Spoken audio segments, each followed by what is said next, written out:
Polisi berencana memanggil istri dari aktor Iko Uwais, Paula Alodia Aitem terkait kasus penganiayaan yang diduga dilakukan suaminya kepada seseorang berinisial RD.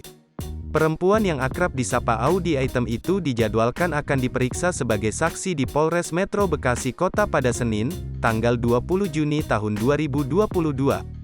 Hengki mengatakan, pemanggilan Audi itu terkait hasil pemeriksaan terhadap Iko Uwais pada Jumat kemarin.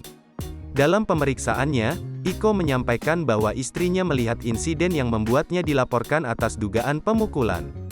Hengki mengatakan, penyidik sampai saat ini masih menunggu pemeriksaan Audi sebelum nantinya penyidikan kasus terhadap Iko Uwais dilanjutkan. Untuk diketahui, Iko dan satu orang lainnya bernama Firmansyah dilaporkan ke polisi karena diduga melakukan penganiayaan terhadap RD. Laporan RD itu telah teregistrasi di Satreskrim Polres Metro Bekasi Kota, Polda Metro Jaya. Pemukulan diduga terjadi setelah mereka terlibat cekcok ketika membicarakan kontrak kerja yang sudah disepakati. Namun, belakangan ini, Iko juga melaporkan RD ke Polda Metro Jaya atas dugaan pencemaran nama baik.